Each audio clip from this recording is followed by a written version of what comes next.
Hi yarn friends, welcome back to the Fiber and Fables podcast. My name is Jess, you can call me Fiber or Fables. I go by both. So in today's video, I'm going to be laying out my 2026 knitting plans. I am giving myself a bit of a challenge and I'd love to hear what you guys think. Maybe I'm a little crazy. So as I look back on 2025 and especially with knitting, I have noticed that unless I kind of give myself a deadline, unless I really push myself, I tend to kind of just do little projects that maybe shouldn't have been prioritized. Like maybe for instance, I really wanted to do more wearables and I was pregnant this year, so I can leave myself off the hook a little bit with that. But I only did one cardigan, which was crocheted, and I love crochet. It's probably what I do better than knitting, but I really wanted to dive more into wearables. And I kind of was avoiding it just because I'm sure anybody out there who has had babies, you kind of don't want to whip out that measuring tape. You kind of don't want to have to try something on. It's kind of a touchy thing. So I avoided it, and I had so many plans for this year with knitting. I really wanted to make this beautiful dress. I had wanted to do it for our family photos every September.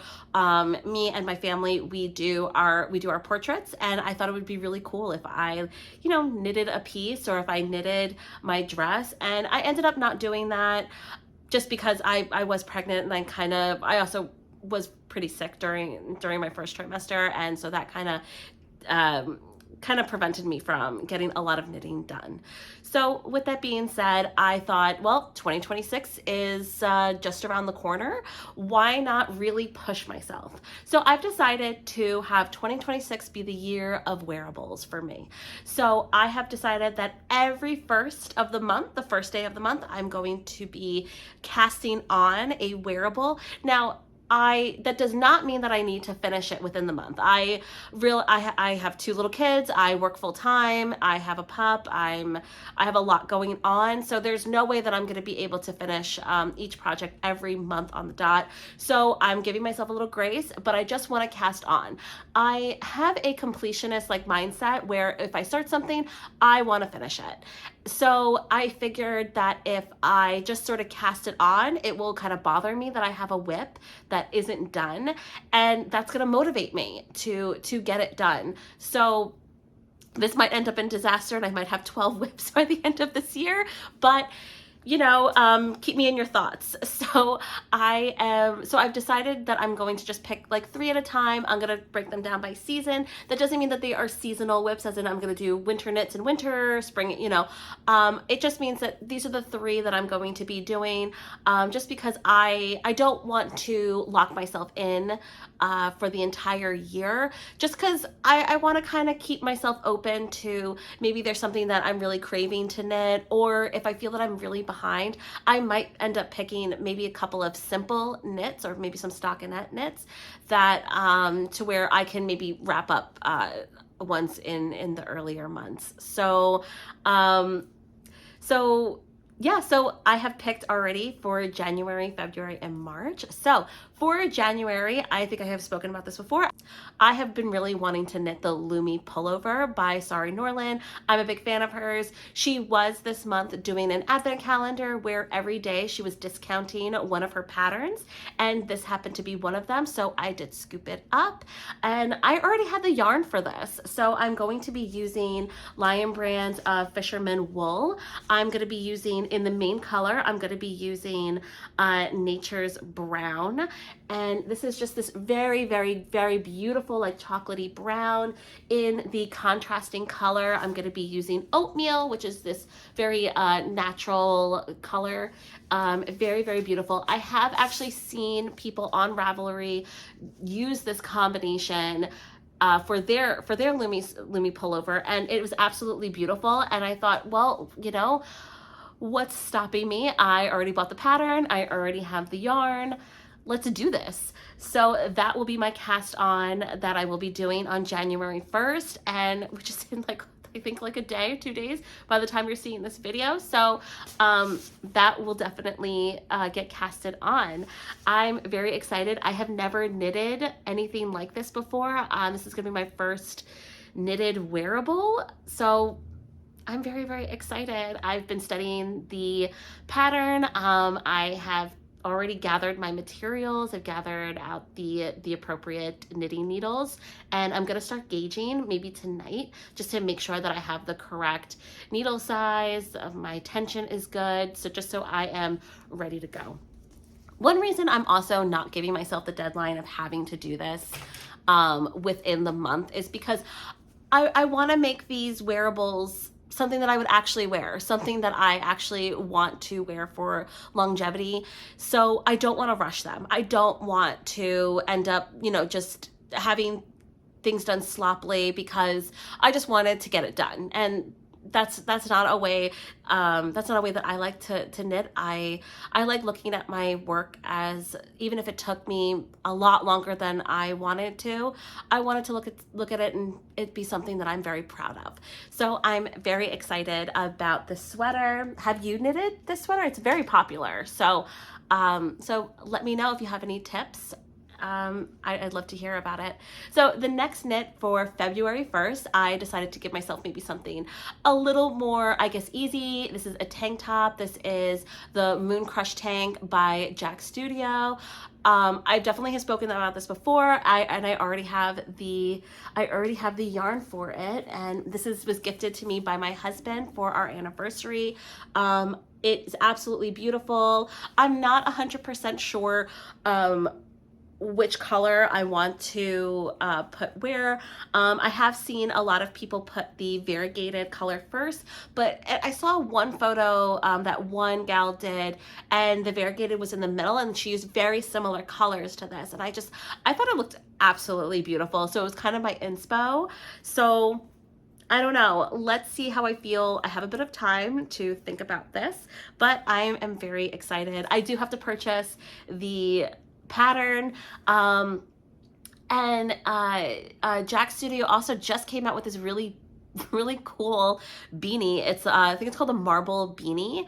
It looks really cool. So I was thinking if I have enough left over here, I can maybe make a matching beanie. Let's see how that works out. So yeah, I also want to just lay down some ground rules for what I'm considering a wearable. So I am not doing any accessories, as in hats. Not that I'm not doing them at all, just my first of the month cast-ons. So I might throughout the year cast on a beanie, a hat, a headband, and I also do gift knits too. A lot of my knitting and crochet work is that I just make things and I kind of just give them away, and that's something that I have been doing for years. So that's why I don't really have a video this year of like everything I've knitted or everything I made this year, is because most of it has been given away.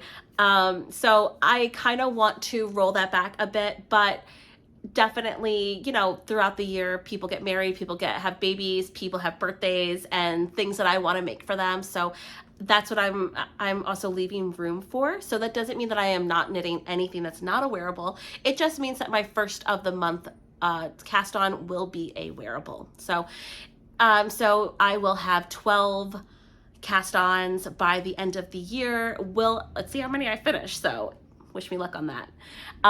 So next up is another advent calendar pattern that I picked up from Knits and Spritz. It is the, I hope I'm saying this right, Simmery pullover. It is this really cute, really beautiful, it looks almost like a summer or spring knit. And I figured, you know, why not use maybe a cotton? I have had this, it's called Cotton Jeans from Lion Brand. I have had this in my stash for quite a while. I forgot why I bought this. I think it was for a project that I might not have just forgot about and never did, but I have about 3 skeins of these in my stash, and I figured, well, why not use them? I might have to order more, which is totally fine. But I'm just glad that I have this to get me started. I have I think 3 or 4, so I should be good. this is really, really beautiful. And it's a really light cotton yarn. And I'm really excited. I'm really excited to finally be using this. So another few rules of that I'm giving myself. This is rules that I'm impeding on myself. And as I was thinking of this, I was thinking of Tony from Teal Yarn Craft. I watch a lot of her content. She once said in a video that it is your project, your rules. So I am giving myself my own rules here. So it has to be casted on first of the month, and it has to be a wearable. And I also guidelines, not so much rules, but I would like to stick to using yarn that I have or patterns that I have. So something like the Moon Crush Tank, I do not own that pattern, but I do have the yarn. So using kind of what I have as a jumping off point, I want to start thinking more into, I was looking through my stash over the break, and I kind of just fell in love with all of the yarn that I have accumulated over the years. And I was looking at it and I was like, oh my gosh, like I bought this because I was going to make this with it. And I bought this and I was going to make that with it. And I could use this for and all these patterns that I have accumulated as well on my Ravelry. And I thought, oh my gosh, you know what? If I don't give myself like kind of like a challenge or kind of like kick my own butt in that sense, to do something about it, I'm just gonna end up like piling over with so much beautiful yarn and patterns that I never make. So I kind of want to focus on the things that I do have. Yes, I will probably have to order yarn if I don't have enough. I think I should be good on my Lumi sweater. I have about three of these. I think that's enough to get me through, and I have a lot of oatmeal. I have maybe like 3 or 4 of those. I actually bought these when Joann was going out of business last year.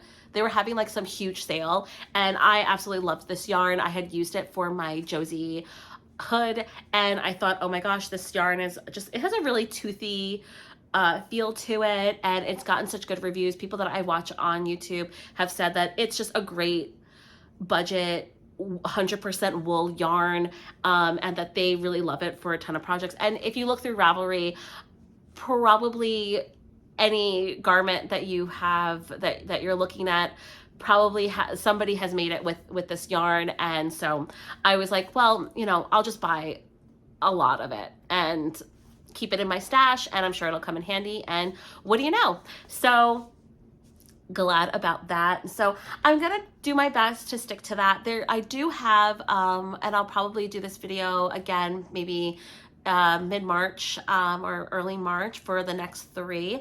I'm gonna kind of only think in terms of like 3 months at a time, because I don't want to pigeonhole myself, but I also want to keep to a good schedule. So I also don't want to like overwhelm myself and then end up like feeling overwhelmed or like a failure of this. And this is just a challenge. It shouldn't be I shouldn't take it too deeply, but I do like to accomplish things. I do have that kind of mindset.